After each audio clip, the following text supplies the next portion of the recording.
Hi, my name is Vanessa Conlin, and as part of the Sunset Wine Club, I'm going to be tasting the 2020 vintage of the Lioco Chardonnay from Sonoma County.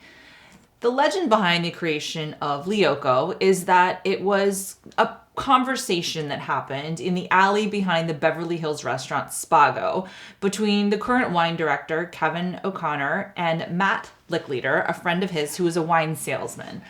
So lore has it that they really talked about what could they make that would be sort of a very honest wine, more known for subtlety than boldness and power, and wines that would be very food friendly. Hence, Lioco was born.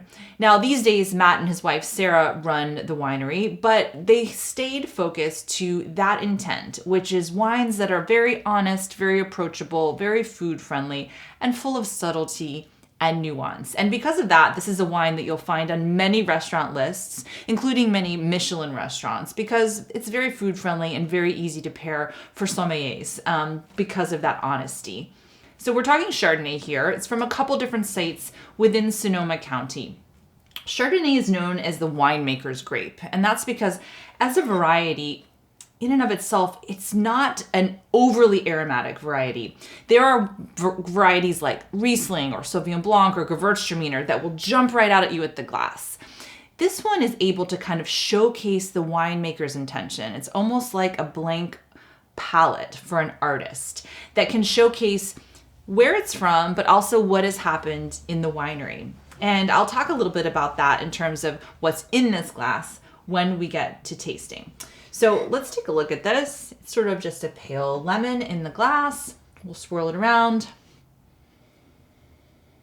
Again, it's showcasing for me primarily on the nose what's happened in terms of winemaking. I do get some sort of yellow apple. There's a floral note to it, kind of a nectarine, peach note, maybe a little bit of melon there, kind of honeydew.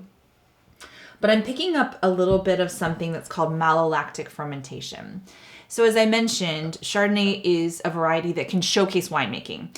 Malolactic is something that can be encouraged or discouraged in winemaking. It happens in pretty much every single red wine in the world and many white wines. And it's a misnomer because it's not a fermentation. It's actually a conversion of malic acid, which is the tart acid in a green apple, into lactic acid, which is the softer acid that's in dairy. So malolactic fermentation.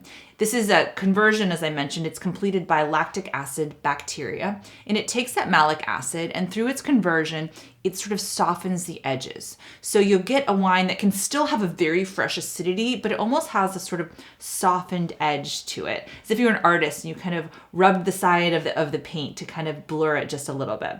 It can also add a little bit of a creamy texture. So how I'm picking that up on the nose is there is a bit of almost this like sweet cream note to it. Sometimes it can be buttery. This is not an overly buttery wine, but I do get a little bit of that malolactic, or you can say MLF for short.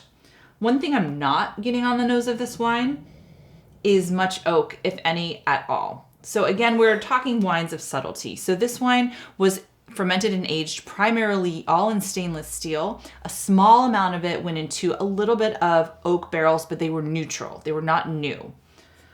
So what you're going to get from that is mostly texture, not aroma and flavor. So let's taste this together.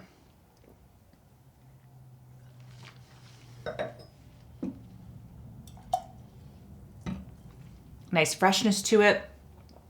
My mouth is watering, makes me want to reach for food.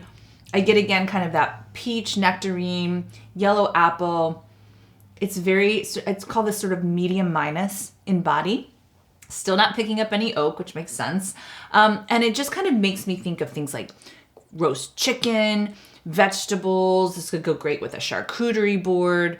By itself, it's a really, really enjoyable wine. And I know for a fact that Hugh Garvey of Sunset Magazine really enjoys this producer. So cheers.